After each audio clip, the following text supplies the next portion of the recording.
until my legs gave out, collapsing on the gravel. When I finally regained enough strength, I followed the road until it led me to a ranger station. I must have looked half dead because the ranger's expression went from annoyed to alarmed in seconds. I tried explaining, showing them the pictures on my camera, but they were gone. Every single one. Just black frames where the creature should have been. They found the destroyed campsite the next day. The ranger said it belonged to a solo hiker reported missing 2 weeks prior. E. Vandemark was etched into their notebook. No body was found, just shredded clothing and a camera with a broken lens. The memory card was missing. I don't camp anymore. It's not the woods that scare me, it's what might be watching from them. A ranger mentioned offhandedly that strange sightings had been reported in the area for decades. Locals called it the stilt walker. Native stories hinted at an ancient predator that mimicked its prey to draw them in. I never figured out what it wanted, but sometimes when I close my eyes, I see its twisted form retreating into the forest, and I wonder if it's still out there, waiting for someone else to stray too far from the trail. The first time I heard the name Barrow Canyon, I thought it sounded more like a tourist destination than a potential death trap. 2007 northern Alaska, just past the Arctic coast. That's where I was assigned. Cryptid hunter for a government division that doesn't officially exist. Wildlife Anomalies Response Team. It sounds like a joke, doesn't it? Like something you'd see on one of those cheap cable conspiracy shows. Except this isn't television. And the things we track don't care for commercial breaks. They recruited me after I got out of the military, said my experience with recon and wilderness survival made me a good fit. They promised adventure, steady pay, and hazard bonuses. What they didn't mention was the bizarre nature of the hazards. Barrow Canyon was barren, a frozen expanse flanked by cliffs of rock and snow, with the ocean freezing over not far from where I stood. We weren't sent there for research or climate data. 3 local oil workers had gone missing over the past week, and the corporate suits were panicking. They didn't want media attention, or worse, a shutdown. So, they called us, the guys who get sent when things can't be explained away.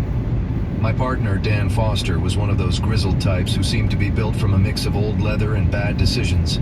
He didn't talk much, which was fine by me. Our mission was clear: find the missing workers or figure out what took them. Simple enough on paper, but nothing ever stays simple when you're dealing with unknowns. The first few hours were uneventful. Just snow, ice, and more snow. I kept thinking about how much Foster resembled a pissed-off walrus with his thick mustache and perpetual scowl.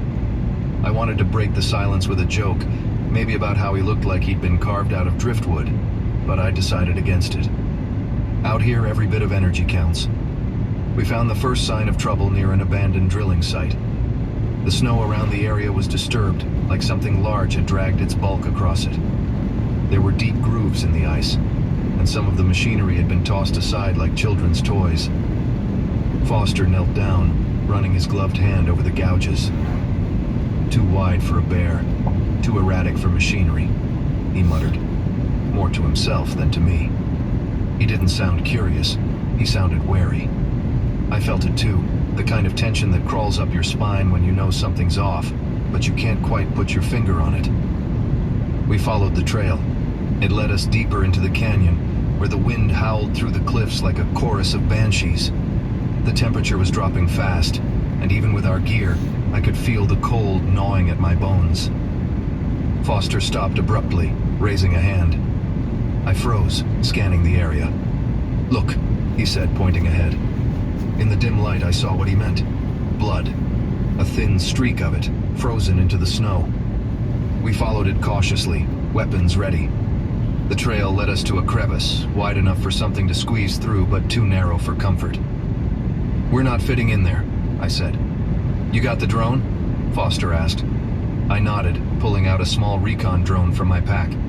It wasn't much, just a basic model with a camera and a flashlight, but it was enough to get eyes where we couldn't. I sent it in, watching the feed on my handheld screen. The crevice opened up into a larger cavern. At first there was nothing but ice and rock. Then the camera picked up something. A pile of clothes, stained red and half frozen. No bodies, just the clothes. "That's not good," Foster said flatly. "No sign of struggle?" I asked, though I already knew the answer. There were no claw marks, no signs of a fight, just discarded clothes and blood. Whatever happened, it was fast, Foster said. He glanced at me, his expression grim. We're dealing with something that doesn't leave survivors. We marked the location and moved on. Night was closing in, and the temperature had dropped to levels that made even breathing painful. We set up a small camp near a rocky outcrop, using it as shelter against the wind. I took the first watch while Foster rested. I didn't expect anything to happen. Nothing ever does when you're prepared. But an hour into my shift, I heard it. A sound, distant and low, carried by the wind. It wasn't an animal. It wasn't human either. It was something else. Something primal. I scanned the darkness, but there was nothing. Just the endless white expanse and the shadows cast by our flickering fire. When my shift ended, I didn't wake Foster right away. I needed to think. That sound, it wasn't natural. I've spent enough time in the wild to know the calls of predators, the cries of prey. This was neither. It was something entirely alien. Foster woke on his own, grumbling about old bones and cold mornings. I didn't mention the sound. I wasn't sure how to explain it without sounding paranoid. We broke camp and continued following the trail. The further we went, the more I felt like we were being watched. Foster must have felt it too because he kept glancing over his shoulder, one hand on his rifle. Around midday, we found the second sign of trouble. A piece of machinery partially buried in the snow, with deep claw marks etched into its metal surface. Whatever made those marks was big and strong. This just keeps getting better, I muttered. Foster didn't respond. He was too busy examining the marks. When he finally spoke, his voice was low and tense. These aren't animal claws, he said. Look at the spacing. Too wide, too irregular. So what are we looking at? A new species? Or something old? Something that doesn't belong? We pressed on, every step feeling heavier than the last. The trail led us to another crevice, but this one was different. Larger, darker, with an opening wide enough for both of us to enter. We didn't speak. We just checked our gear and moved in. Inside, the air was colder, almost suffocating. The walls were lined with ice, shimmering in the dim light of our headlamps. As we moved deeper, the space opened into a massive cavern. And that's when we saw it. The creature was unlike anything I'd ever seen. It stood on 4 legs, its body covered in thick, matted fur that seemed to absorb the light. Its head was elongated, almost canine, but with features that didn't quite match any known animal. Its limbs ended in claws, long and jagged, each one capable of tearing through flesh and bone. It didn't react immediately. It just stood there, staring at us, as if trying to decide whether we were worth the effort. Foster didn't wait. He raised his rifle and fired. The shot echoed through the cavern, deafening in the enclosed space. The creature let out a noise. Not a roar, not a screech, but something in between, something that made my skin crawl. It charged, fast and low, closing the distance in seconds. Foster fired again, but it didn't stop. I barely had time to react before it was on us. I dove to the side, rolling across the ice as the creature swiped at Foster, its claws missing him by inches. He fired a third time, this shot hitting its leg. It stumbled, but didn't fall. "Move!" Foster shouted, and I didn't need to be told twice. We ran, the creature's heavy footfalls echoing behind us. It was fast, faster than anything that size had any right to be. We reached the entrance, scrambling out into the open. The creature stopped at the mouth of the crevice, its elongated head peering out at us. It didn't follow. It just watched, as if knowing it didn't need to chase us any further. We didn't stop until we reached the camp. Both of us were breathing hard, adrenaline still coursing through our veins. Foster collapsed onto the snow, muttering something I couldn't hear. I checked our gear, making sure nothing was left behind. "We need to report this," I said finally. Foster nodded, still catching his breath. "Yeah, and we need to bring a lot more firepower." We never found the missing workers. Officially, the case was closed due to adverse weather conditions and unrecoverable evidence. Unofficially, we knew the truth. Something was out there, something old and dangerous, something that didn't belong in this world. Back at base, I filed my report. Foster handed in his resignation the next day. Said he was too old for this kind of work. I didn't blame him. Some things you see, you just can't unsee. They sent a cleanup crew to Barrow Canyon a week later. I don't know what they found, and I didn't ask. Now at Verizon, we have some big news for your peace of mind. For all our customers, existing and new, we're locking in low prices for 3 years guaranteed on My Plan and My Home. That's future you peace of mind. And everyone can save on a brand new phone on My Plan when you trade in any phone from one of our top brands. That's new phone peace of mind. Because at Verizon, whether you're already a customer or you're just joining us, we got you. Visit Verizon today. Price guarantee applies to then current base monthly rate. Additional terms and conditions apply for all offers. Some things are better left unknown. All I know is that whatever lives out there in the cold, it's still waiting for its next meal. And that meal won't be me. It all started while I was sitting in the cramped office at the FBI Field Division in Denver. The year was 2017, and I had been part of a task force handling missing persons cases across the Midwest for just over a decade. My name's Nolan Whitaker, and if you'd asked me that morning how I felt about my job, I'd have given you the usual answer. It's work. Some days it feels rewarding. Other days it's just a grind. That day, a file landed on my desk that pulled me out of the routine. It was a strange one. 2 hikers reported missing in Pike National Forest. Normally, local law enforcement would handle these things, but there were enough odd details to bump it up the chain. The last known communication from one of the hikers was a garbled radio message that mentioned something about seeing a large winged animal. Of course, my first thought was a bird of prey or even a misidentified drone. People see weird things in the woods all the time. We headed out within the hour. Me and Agent Keller, my partner for the past 2 years. Keller's a no-nonsense guy, ex-military, built like a linebacker but with the steady calm of a surgeon. We grabbed our gear, drove out to the forest entrance, and met up with the local search and rescue team. By late afternoon, we were on foot, heading toward the last GPS ping from the hikers' phones. The forest was dense, the kind of place where even sunlight has trouble making it all the way to the ground. Pine needles carpeted the forest floor, and the air was thick with the smell of sap and damp earth. As we moved deeper, the usual forest sounds, bird calls, rustling leaves, faded. It was subtle at first, but after an hour or so it became eerily silent. Keller noticed it too, muttering something about how the woods were too quiet. We reached the area where the hikers' phones had last pinged, just as the sun was dipping below the horizon. There was no sign of them. No footprints, no discarded gear.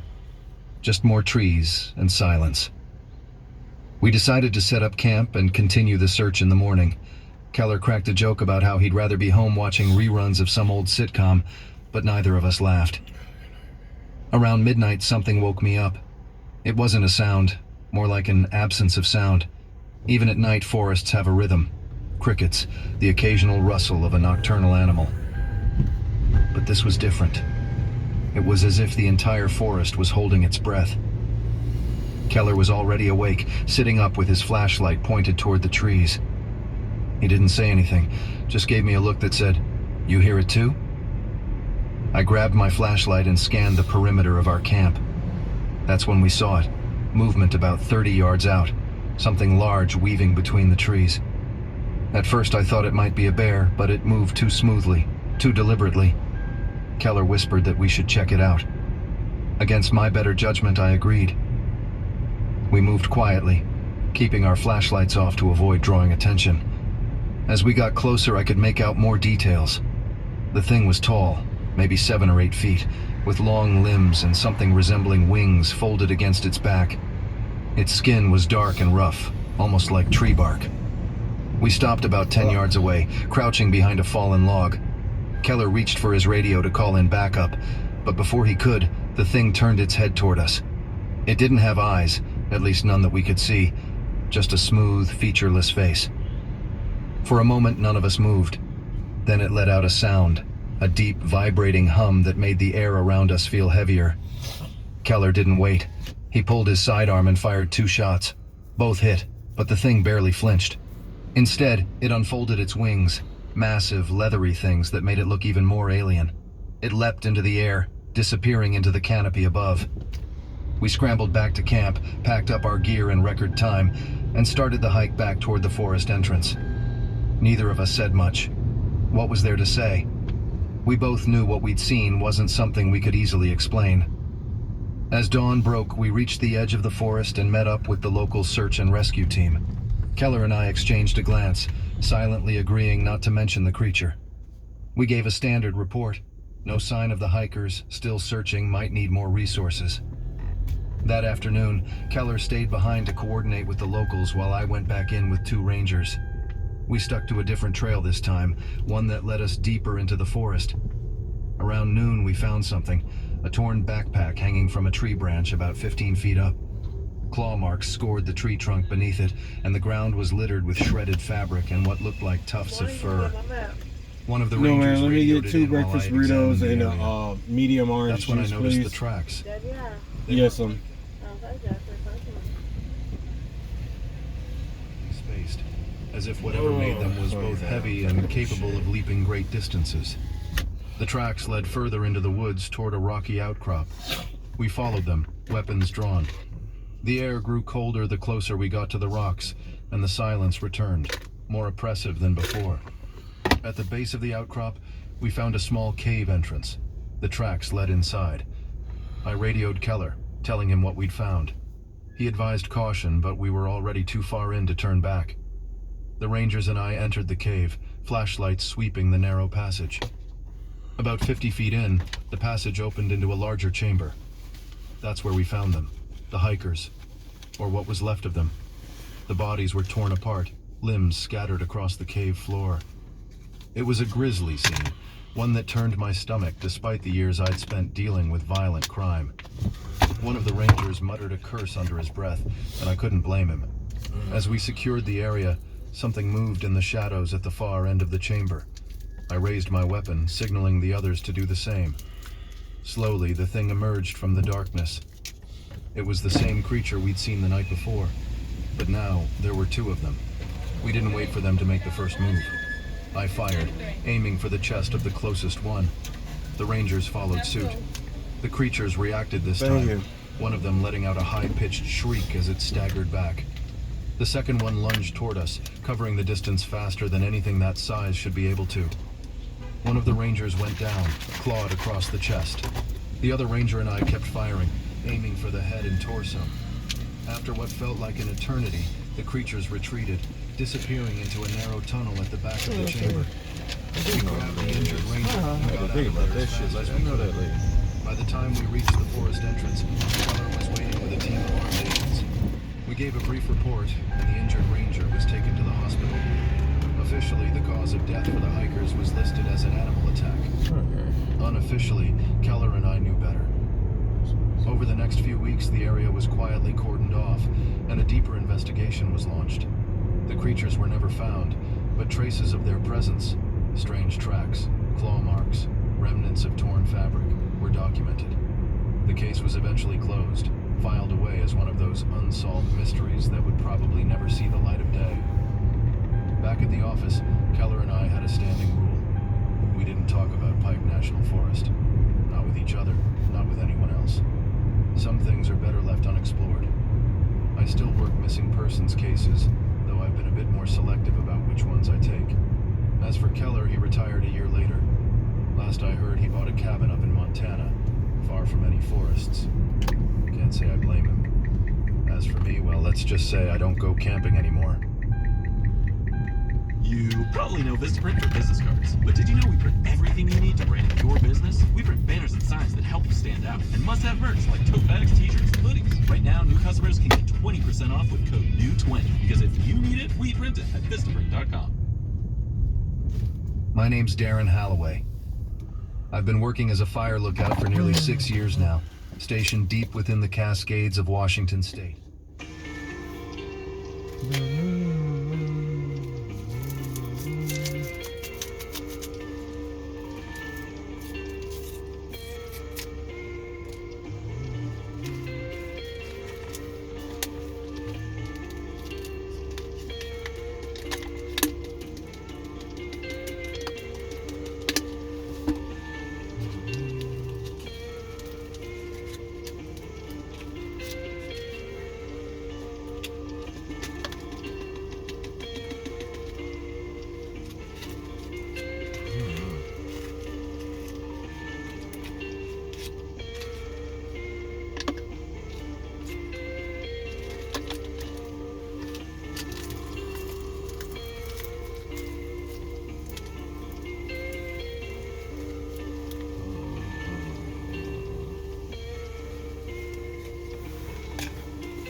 I never planned on this kind of life.